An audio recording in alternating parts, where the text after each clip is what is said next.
And so he pointed out some amazing little details. And one little detail I'm going to point out that David pointed out to me is at the very towards the beginning of the movie, we hear a television report about missing hikers.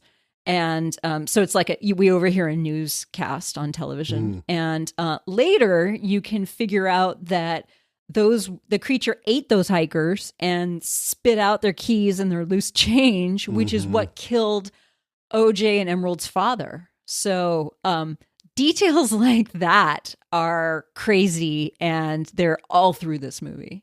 I know. And I think, one thing about the movie is as you're watching, you see things and you're not quite sure what you're watching. And you later on, you figure it out. But I'm sure there's stuff like that I didn't process, and that if I watched the movie again, it would make a lot more sense. And sometimes they don't make sense. Like the shoe that's standing up on its own on the set of Gordy's home after the chimp goes postal.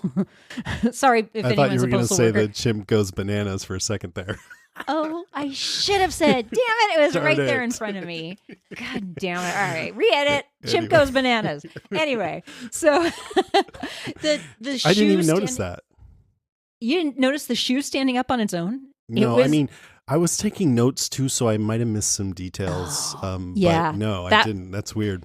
That was a weird detail. The girl who later was in the audience in the final performance where Stephen Yeun's character Jupe. Yeah, and she had a veil and her face was half eaten off. I think that was her. She had one shoe on and the other shoe was standing on its end, standing up, which it's really hard to make a shoe do that just anyway, but to have it do that in that kind of chaos, the Jupe, young little Jupe, was looking at that, and maybe that's why the chimp left him alone, because he didn't look the chimp in the eyes. And then later on in Jupe's weird museum dedicated to the crazy chimp attack, he has the shoe framed, and the shoe is upright in a glass case, and you can see it in his weird little museum. But I was I was focusing a lot on that shoe because I thought, that's a weird detail. He'll come back to that later and explain why that shoe did that. And he never did. So sometimes details matter in his movies and sometimes they don't. They're just these random weird little details. I love that about the movies too. And I love that there's just no rhyme or reason. Oh, yeah. I see. I'm looking it up online. Yeah. One potential meaning is the movie's exploration of spectacle and bad miracles. That's a bad miracle. Or at least it could be a good miracle, right? Because it saved his life. It did save his life. Actually, you're right. You're absolutely right. It shows how so. Yeah, it doesn't really say. This article says it's going to tell you why, and then it doesn't. Bad article. Well, he did focus on it, and that's kept him from looking at the chimp in the eyes. Yeah, but why? I mean, it looks impossible as far as a balance thing. It's interesting. Yeah. Genuinely looks impossible. And so I really did think that it was going to play in heavily. Like, we're going to come back to that. And maybe the alien is controlling what happened on that set. No, it had nothing to do with it. Right. Interesting. Yeah. Okay. I'm going to do one about what I think the main theme of the movie is. Yeah, which is bananas. No, I'm just kidding. It's exploitation. Yeah. And I think on a few different levels, and exploiting something is using it for your own benefits. It doesn't, that word has a pretty negative connotation, but it doesn't necessarily have to be, especially if both parties are, consenting, although there's power dynamics at play and stuff like that. But I think exploitation is deeply ingrained in Hollywood and entertainment culture. And it's about that. And like movies and shows, they exploit people's stories, which writers use stories for inspiration, then they turn tragedy into entertainment. Actors who mine their own emotions to, become these characters. Audiences, the emotional responses to things are exploited. Like they know we crave drama or to laugh or whatever, and they exploit that. So I think the movie is about that. And of course, it's also about exploiting animals also for the entertainment industry. Yeah, exactly. And that's a good point. Some animals can be trained, like the horses, and some animals, like the chimp, can't, or can up to a certain point, and then they can't. So it was interesting. And even the horse wasn't perfect. He brought the horse Lucky onto the set, and the guy held up a mirror ball or something. Yeah, I think it was a meter, a light meter. Yeah. And the light meter had a reflective surface and freaked the horse out. And so it's kind of about, it's not just about exploiting, working with animals like horses and working with animals like chimps. But also, Jupe later thought he could tame the alien creature, Jean Jacket, and Jean Jacket could not be tamed. Mm-hmm. He thought, we have an agreement. The chimp didn't eat me, so maybe I'm special. Maybe I'm great with animals.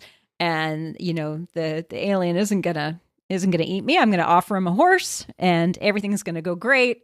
And of course, all 40 people in the audience get sucked up into the creature, into its like innards, and they're all moaning and crying, and I'm like, God, this is so horrible. It's slow. It's not even fast. It's like they get digested really slowly. And then when it's like, it looks like a spaceship, and it flies by, and you hear them all inside. Yes. Oh, it's just terrible. It's horrible. The worst thing. Yes. Yeah. So, I mean, I think, like I said, this word exploitation, it isn't always simple or black and white. And I think OJ, he comes from this family of Hollywood horse trainers, and he's one himself. And he, he treats his horses with respect, and he wants other people to respect him. And that dude with the light meter was just totally oblivious, and that was fucked up. But even, I think it's OJ that says animal taming is about breaking spirit. And he said anything with a spirit can be broke. And that's what you do. You take the animal, you break its spirit, and then you use it for your own benefit. That's what you do with horses when it comes down to it. And you also want to keep them happy and fed and brushed and cleaned and healthy and everything else. But first you have to break its spirit and then it's your slave, and as much as we want to see him as this full on good guy, you could look at it from that point of view. And even in Hollywood with actors, actors, they want to be famous, they want to be successful. And that's kind of, his sister Emerald is like that. She wants to hit it big, but then they kind of you have to pay your dues in Hollywood, and there's this hierarchy, and the people in the middle and the top don't treat the people in the bottom so well. And I kind of have an experience of what that's like when I worked as an extra on The Walking Dead. Not everyone, like Andrew Lincoln was an angel to all of us, but there were a couple people on set who were just really assholes. and I felt like, okay, I think this is what it can be like to be in Hollywood, until you make your way up to where you're someone important. You just kind of have to eat shit if you're going to make it. Oh, yeah. And I felt like that spirit was in the movie a little bit. And this poor guy, Jupe, who he's telling them when OJ and Emerald go to his place to try to sell him their horse, and he's talking to them about this incident with the chimpanzee on the set of his sitcom when he was a kid, and he attacked the cast. And then he goes on and on about this Saturday Night Live skit where Chris Kattan played the chimp and just went nuts with it. And he's so like admiring of Chris Kattan, and I can almost see Chris Kattan doing something like that. If you were a fan of SNL during that period, you can picture him. And it was just so sad because Stephen Yeun's character Jupe is just really getting into it, but then there's we don't know yet what happened, because this movie, like we said before, it presents things and then later you realize what that was about. Yep. But there's a quick flashback of him as a child with blood on his face. Yes. And I'm like, he had this trauma happen to him, and he's sort of taken on this whole idea of exploiting trauma, his own trauma. Yeah. Yeah. It's kind of tragic in a way, right? It was sad to see him be so like Hollywoody about this thing that happened to him as a little kid. It was really interesting. Yeah. Yeah. The couple from the Netherlands who paid $50,000 to spend the night in the museum. And yeah. I mean, that it's to the point where you can be, it can be against your own harm to your own self, like degrading your soul and your spirit or even your body to be involved in this. And probably one of the guys that exemplified that most is this TMZ guy who's more concerned with getting stuff on film than with his own life, which totally tracks, by the way. So I love that they explored that. That was the most interesting thing about the movie to me.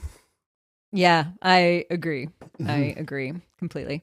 By the way, did you notice that really it was Emerald who ended up saving the day? Oh yeah. Yeah. She got the picture.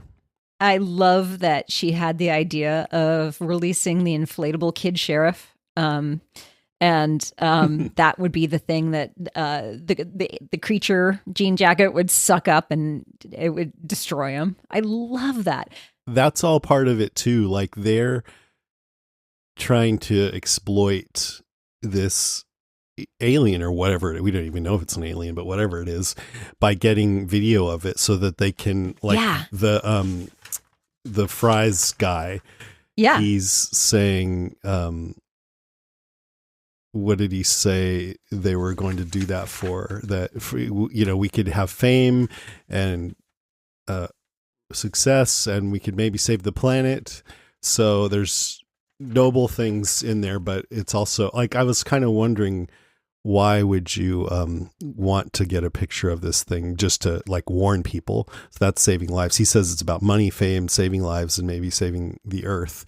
And I mean, I think with her, she's always hustling. Like when she was on set with Lucky in the beginning, she's telling them she's good at craft services and she's an actress and all this. Like that's how people are in Hollywood. They're just hustling all the time, and that's what you got to do to make it.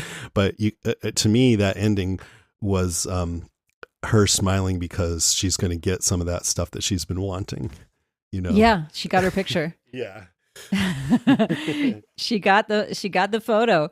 But I do like that it was very clever. I wouldn't have come up with that idea. I'm impressed that she did. I mean, if it were me, I would have huddled under a shed and rocked until somebody found me. It was clever. I just don't know. One thing I thought I had was she's got this picture of this like billowy kite balloon thing. Is that really going to help? Yeah. Yeah. Well, like, she's got people just be like, what's that? I mean, hopefully there were enough witnesses where it would help, but I don't know. Hard to say. You're right. I think the implication was that it would, though. I do think that was the implication. Yeah. Absolutely. Also interesting that they didn't involve the police and they didn't involve the military, and that the police were actually kind of inept. Like the police reported that 40 people left, were vanished without a trace, and we don't know what happened. There was a lot of rain, so maybe they washed away. We don't really know what happened. And then they just, have yellow tape up around the amusement park. And I mean, when they, I haven't had a chance to watch it twice, so the order of events and everything are a little jumbled. But at one point, they had a very close encounter with this thing where they were lucky to make it out alive, and they took off and went to the diner. Yeah, and Emerald and the fry guy, I forgot his name. They didn't even want to talk about it.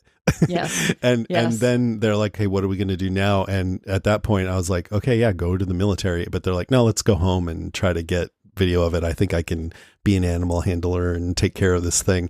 And I was like, that sounds like horror movie behavior right there. Right, exactly. Don't go back. Yes. And a little bit selfish maybe, or something, a little like greed motivated. Well, also, it tracked because OJ says, I've got mouths to feed, and that he's talking about the horses. And the horses mean a lot to him. He said, I've got to let Lucky out of the trailer. And I've got to feed the other animals in the barn. He still has horses, and it's still his property. So yeah, but I also think that meant he needs money. Yeah. Oh, yeah. Absolutely. That's what that phrase means a lot. I got mouths. I have mouths to feed. Yeah. You're right. It's both. And he does need it. Yeah. Yeah. Yeah. He's broke. Yeah. He's been selling his horses to Jupe, who then has been feeding them. He figures out that he's been feeding them to the aliens. God, so bad. I know, crazy. And that's actually when I thought it became more like Jaws, is when they decided to go back and try to get a picture of it. And then they kind of had a handle on it, and it became more of an adventure movie. And when I and David covered Jaws a few months back or whatever it was, that I really realized that movie is like a horror movie that turns into an adventure movie at the end. And I thought that's what this felt like too. Yes. Yeah, exactly. Exactly. You're 100% right. The music and everything, dun, dun, dun, dun, or whatever. So great. It's really great. When I'm just trying to remember all the things I'm thinking as you were talking earlier, but when Emerald smiled at the end because she got her picture, I think because I was taking notes or something, I didn't notice that OJ was still alive. I thought he was gone. And I'm like, that's why she smiled. I thought she smiled because she saw him. Yeah. She looks over. I didn't even see that. I was like, where's OJ? What the hell? And then it ended. Yeah. She sees him and he's sort of, in the dust, and the dust kind of clears, and there he is. Okay. And he's on Lucky. And looking very majestic, and she sees. I read that in Wikipedia smiles. And was like, "Oh, yeah, yeah." That's why it was kind of a happy ending. Yeah, you should not be taking notes. I have to. I mean, usually what I'll do is I'll go and try to take very little notes, and then I'll go a second time and take more. But when I'm home, I can pause it. At the movies, I can't. Yes. Yeah. I wish I could. I just scream out, "Pause! Pause! Wait, can you rewind that? Let me see that part again. Totally. Where's OJ?" And if I had it my way, everything because I constantly turn on closed captions. Yeah. I am a closed captions gal. I just really am. And if I had it my way, it would all be closed captions because my hearing, I guess, is so bad. I miss a lot of what they say, and especially if they're speaking in a low volume, if their register is low, I'm like, wait, what did he just say? And I have to stop myself from poking David and go, what did he just say? Because that would be annoying. I think in the Netflix era, a lot of people are doing that now. I've seen that more and more. People love watching it, and I would more, but I feel like sometimes it ruins the punch of a moment when you can read it before it's supposed to happen. Yeah. But also when I do that, and I think, pretty much every time I'm watching something the second time, I'll turn on closed captions. I realize that I've missed things and didn't even realize I'd missed it before. Right? Yep. All right. Do you have another topic or angle on this? I have some notes. Okay. So. I have more points. Go. Please hit them. Okay. Hit them, man. I love the setting and the look and the feel. Aqua Dolce, Sweetwater. Did you notice that? The name of the town is Aqua Dolce, which translates to Sweetwater. Which is Westworld reference. Yeah. Nice. Yeah. But David noticed that. Yeah. Oh, for sure. I asked him. Have you been watching Westworld? I haven't even watched it this season. Yes. Any good? The first two were like, come on. And we're on the third one, I think. And the third one was better. Pretty good. But yeah. Nothing's as great as the first season. Yeah. I mean, people are asking, and I should totally put something out on our Westworld podcast. Where's your Westworld podcast? And David and I were just so busy this summer and they kind of sprang it on us. They're like, guess what? It's on next week. So yes, we couldn't fit it into the schedule. And also we've season 3 was a dip. And so we were kind of waiting to see how season 4 shakes out and decide if we want to do some coverage afterwards. So that's kind of where we're at with it. He sounds like David sounds like maybe at the end or whatever during he'd be up for it. He's like, okay, it's picking up. Just to let you know. Yeah, hopefully we can do. Yeah, that'd be cool. So often in horror movies things are claustrophobic, and here we're in this wide open country, and I love that. And I think also a ranch is a great place for an alien horror movie because they're alone out there. Yes. And the house was amazing too. And Jordan Peele said he wanted it to be a spectacle because it was made during when COVID was in full, towards the beginning, and people thought movies were going to be in trouble. And he wanted to make something you'd want to see on the big screen. And also he said clouds are beautiful. And he said kind of the first movie's clouds, which I thought was cute. And so he wanted to find a way to integrate that into it. Yeah. Really good job. And he also said that he wrote it, as you said, he wrote it during the COVID lockdown. And he said in the GQ article that I was able to read really quickly that during COVID lockdown, people were sort of afraid of going out. And this movie is really about like fear of being outside. Mm-hmm. They keep dashing indoors and trying to hide from the alien, and indoors is safe and outdoors is not safe. So really a great little spin there. Playing on that. And I mean, for me too, with zombies, it touches a certain place in me, even to this day, if done well, where I'm just kind of thrilled by the horribleness of the idea that someone you just cared about is suddenly trying to eat you, Yes. Yeah. And with this kind of a movie, a similarity as far as just touching some place in me is the idea that there's an alien hiding in a cloud. Because I've looked up at clouds, just like I used to look at people and imagine what if everyone was zombies. I've looked up at clouds and thought, what if there's an alien in there? Oh, have you really? Yes. And so that scene where they were looking at the clouds in time-lapse photography and one wasn't moving, it was freaky as hell to me. Yes, you're not wrong. It was freaky as fuck. And when he's out there looking up at the cloud and at one point, and you see the shadow move inside in this really otherworldly way, and it's wide open, and he's just this little guy. But I suddenly had this feeling like, okay, he's looking up thinking, maybe I'm just this little guy and whatever that is doesn't notice me. And then it dawned on him, no, it's looking right at me. That was freaky too. Yeah. So I love that. I did too. Oh God.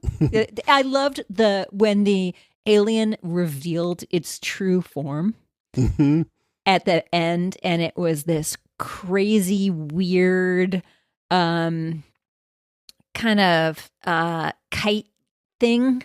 Oh, it's amazing looking. It's so weird. I was wondering if it was like mimicking or something, but who knows? You just think that's its like true form. I do. Mm-hmm. Yeah. I think it was its absolute true form at the very end. I think it was mimicking a spaceship at the beginning. Okay. And then I think its very true form was that weird, beautiful, flowery kind of petals coming out. And also a little bit, I'm going to go ahead and say it, kind of like a little bit. No, I'm not going to say it. I can't say it. A little anatomical? Yeah. Gotcha. Thanks. Yes. Yeah. It was kind anatomical. And because even in disc form, it looked like a typical Day the Earth Stood Still spaceship or something in shape. But then towards the end, when you realized it was a creature, and then one time it was flying by, I remember it looked like skin, like it was rippling. Yes, even in that form. Yeah. Yes. Just creepy. Yeah, but even more graphic than that. I'm like, oh, that's kind of vaginal. Right. And you could see too, like one of the things, you'd see its insides earlier in the movie, but we didn't know what we were looking at. And I'm like, why are we seeing this? It's weird. And then later you realize what it is, right? Right. Yeah. Right. Or am I crazy? And when you see them being eaten, it's almost like they're in sort of like a birth canal. they're being sort of squeezed in this weird And pink place. poked a Sorry, little bit, maybe. You can go ahead and edit this out. No way. I'm going to edit everything else out and just have this. Damn you. What about the characters? Did you like all the characters? Oh, yeah. I especially, yes. I loved OJ and Emerald and their brother-sister dynamic. I loved Angel, the guy from Fry's Electronics. By the way, Fry's Electronics, can I just say really quickly that Fry's Electronics is a real place. It means something to people like Jason and me in California. Silicon Valley, yeah. Yep. And it's funny because every single one of the Fry's Electronics stores had a theme.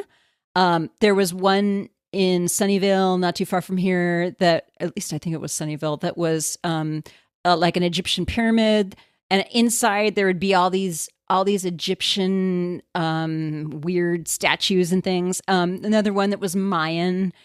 So when you see the Fry's Electronics store that they go to that has the spaceship crashed into it, that was a real Fry's store that really did have a space. They're all closed now. They just closed last year, I think. So is this movie back in time, or did they just ignore that they've closed?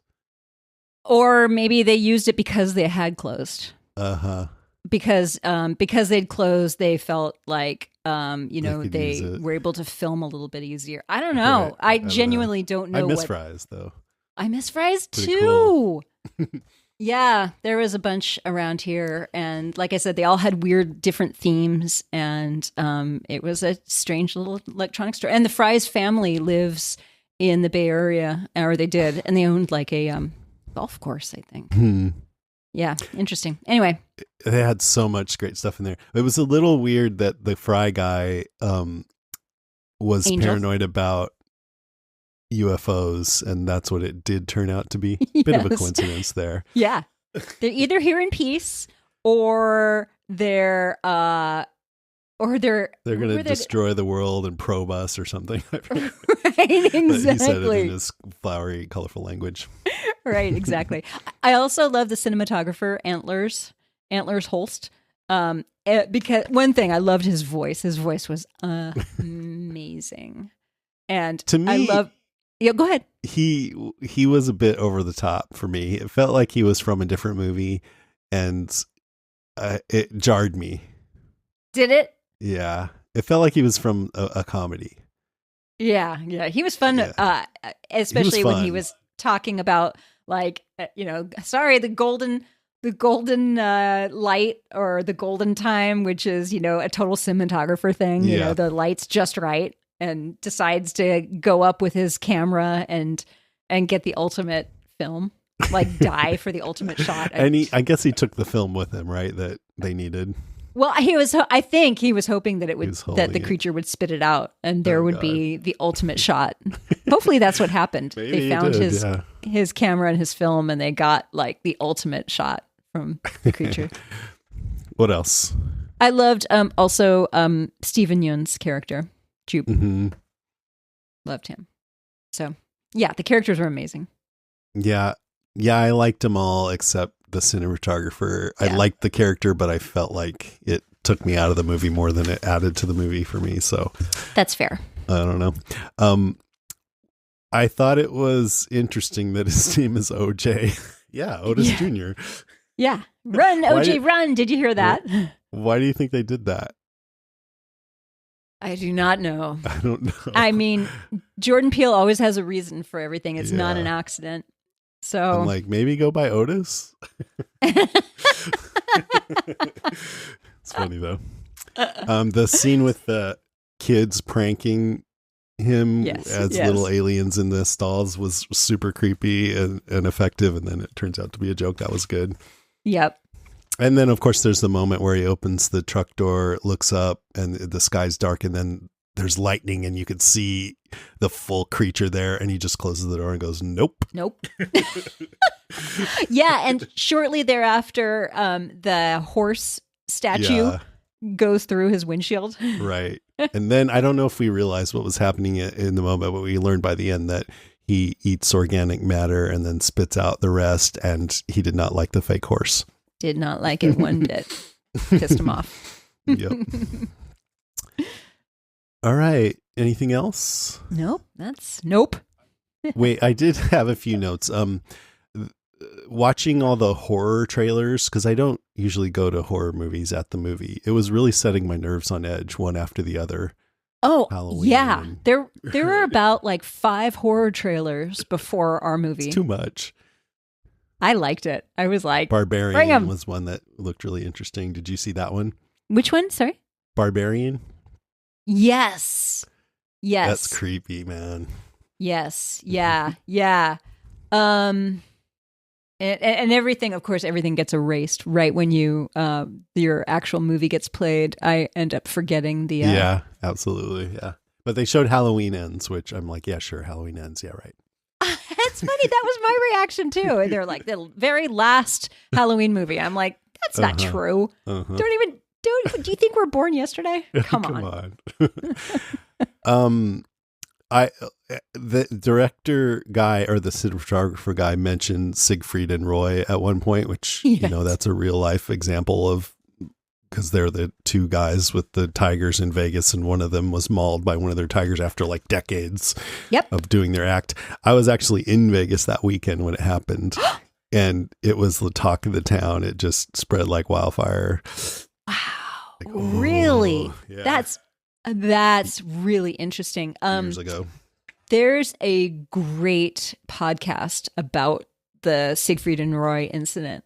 A really, really great podcast. I think if you look it up, it's like, if you look up Siegfried and Roy, you can find the podcast, but it's terrific. And it talks about other incidents probably leading up to that and what really happened. And it's great. Really great podcast. Oh, all right. Let's hear what some of you guys thought. It just came out, so not a lot of people had a chance to see it, but 3 people did and wrote in about it. Okay. Like first? Yeah. This first one is from Jamie Dimmick, who says, I loved it. A bit of a slow burn, but in a good way. Jordan Peele can tell a story that you think you know and totally turn it on its head, creating something that feels new. Yeah, exactly. I know. It's interesting that he names his movies really short names. Get Out, Us, and Nope. And Nope really doesn't even have a lot to do with it other than it was said in the movie. But I really like it. I don't know. It just makes it feel even more different. I read something that said that the reason why the studio writes it in capitals, NOPE, is because it stands for something else. Nowhere on planet Earth. Okay. Yeah. Nowhere on planet Earth. So, or not on planet Earth. Well, that is fine and good, but I don't care. I still would have liked it, even if not for that, but makes it even better. Okay. That's awesome. Okay. Penny Lennox says, best use I've ever seen for those annoying Skydancer things. The setting in the California desert was superb.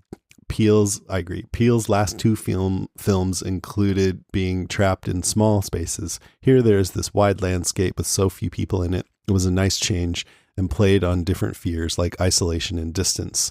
I found the title distracting. Every time a character says nope in the film, the audience laughed and it broke the vibe. Okay, I didn't like the title so much. And it was interesting too, they put up these title cards with the name of a different horse or animal that was going to be the focus of the next sequence. I kind of like that. Yeah, I did too. I really, really did. Clover. I also there were some jarring cuts in the movie that I really enjoyed too, where somebody would cut off mid-sentence. Yeah. And, or the way that they showed, when they finally showed a more full flashback of what happened with Stephen Yeun as a kid. And they showed them all in their cheesy sitcom and the chimpanzee is there. And then the balloon popped and there was chaos, but you couldn't really tell. And then I think they kind of skipped ahead a little bit and the place is completely empty and there's people lying on the floor, but the camera doesn't give you a clear picture. And then the freaking chimp comes in and it looks like he's eating the mom's face or something, but you can only, the couch is obscure. Just the way they presented all that, it was like, what's going on? Where is everybody? And I think that might be the kind of feeling you might have if you were in the middle of that, a little bit discombobulated by the whole thing. It was great and horrible. I loved how quiet it was, and it just felt like everybody was either dead or gone. Yeah. Yeah. Or took off. And even the trainer came out, but then I was like, what happened to him? And I think he got killed too. Not sure. Yes. Yeah. Although I think that was the dad. Oh, was it?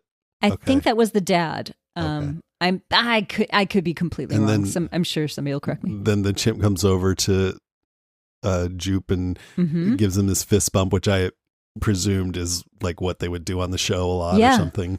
You know? Yeah, exactly. Very interesting scene. Oh, great. Okay, this next one comes from our friend Karen Shee, who writes, short version, the movie was okay. Needed more Steven Yeun. Smiley face. Long version. I wanted to love it, but ended up appreciating parts of the film over its whole.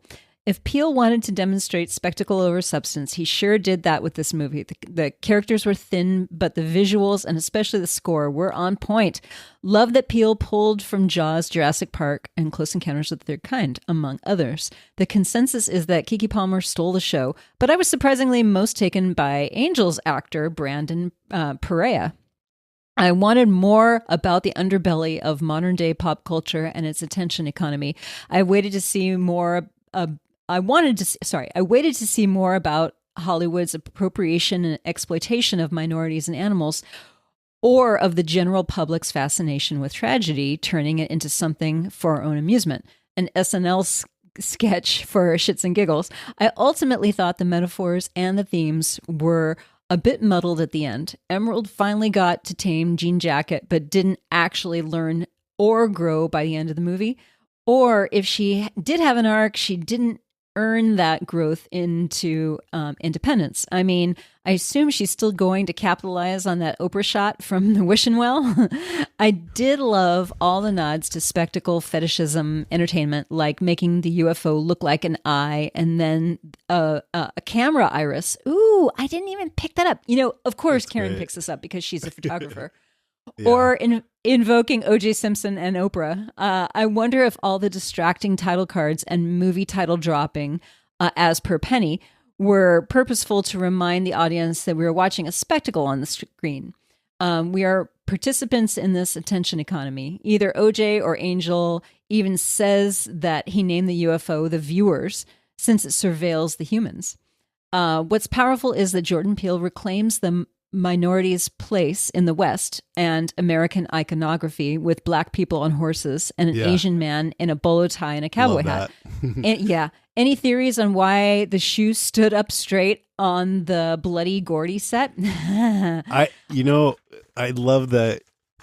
Karen, this was mostly about how the movie didn't measure up for you, but your message just made me like it even more. So thanks. That's so funny. Yeah, and it made me realize that the reason he's named OJ is because this is a movie about like turning tragedy into spectacle.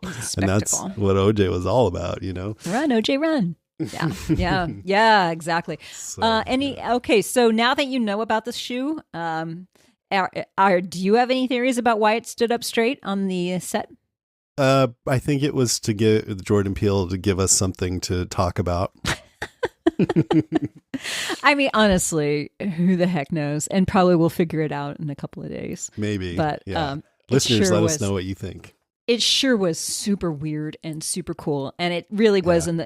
It stuck in my eyeballs, and I kept hoping that we'd figure it out. It would somehow be linked, but no. It's just one of these weird things that happen. It could be something that's explainable, but I also think it could be where sometimes a filmmaker might want to just put something in that's not explainable just to give it that little dash of salt, you know?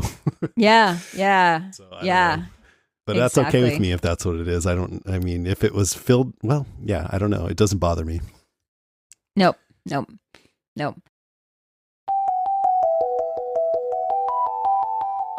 All right. That is our show, episode 474. Thanks so much for listening, everybody. Thank you, Karen. It's been too long. It has been way too long. Thank you for inviting me on the show. It was super fun. To you. Yeah, it's good. Yay. If you guys want to write in or leave us a message, you can find all our contact information at podcastica.com. And while you're there, be sure to check out our other shows. There's some good ones. Just saying. We've been covering Better Call Saul with Rima and Mr. Karen. That's been fun. Mr. Karen, aka David. So you've been liking the season, the last? Oh my God, it's yes! So good, right? I've been watching all kinds of content about it, listening to certain podcasts, and thinking about it nonstop and how it's going to wrap up. And it's going to break my heart in a million pieces when it's gone. But I'm so grateful for it. I'm sure David told you on one of the early episodes that we did a whole rewatch of it and of Better Call Saul, and loved it even more upon rewatch. Yeah, because I know David had always seemed less enchanted with it than I was. And I think that rewatch helped because he, after that, was more into it. Yeah. I was glad for. I also want to mention while we're talking about other shows that next month is going to be nuts because Podcastico will be covering Sandman, Lock and Key, Tales of the Walking Dead, She-Hulk, Attorney at Law, and House of the Dragon. And then Lord of the Rings, Rings of Power comes in September. So it's going to be, it's been a little, slow this last month or so, but it's going to be picking up real quick here. Gonna get busy. And can I also say that I had the good fortune to meet one of the hosts of the Walking Dead cast, Lucy, and you may have heard of her. I met her in England, and I met her partner, and it was absolutely incredible meeting her. I was completely enchanted, and I love her even more now that I've gotten to spend some time with her. We met at a really cool place. We ended up shutting it down and getting more or less kicked out. They're like, "Are you people done?" Nice. It was so fun. I could have talked to her and her partner Peter is just the best. Yeah, and he's great. Oh, he's so funny and great. He's come on to talk about Kingdom with us a couple of times, so I've had a lot of fun getting to know him a little bit. He's really, really, they're both like incredibly smart and really incredibly funny. And he came in with some zingers, and I'm like, good guy. and you'll he's be good at that. You'll be happy to know that we all ended up drinking whiskey, and it was really fun. That's cool. I think this is the third podcast we've talked about that on since I've, Lucy talked about it, how much fun it was, and then David talked about it a little bit on Better Call Saul, and now you've talked about it, and I feel really left out. No, I'm just kidding. I'm really glad that you guys got a chance to hang out, and I knew that you would love each other. Yes, it was a total love fest. It's cool. Before we wrap, I just want to mention next episode of this podcast is Tales of the Walking Dead in a couple of weeks. So I'm excited to see what that's all about. And also want to mention this episode is made possible by Patreon supporters like Stephen Fletcher, who've pledged their support at patreon.com/Jason Kabassi. So thanks to Stephen. And when you pledge, you get ad-free episodes of this podcast and every other podcast I'm on. You get a monthly call-in show, and at a certain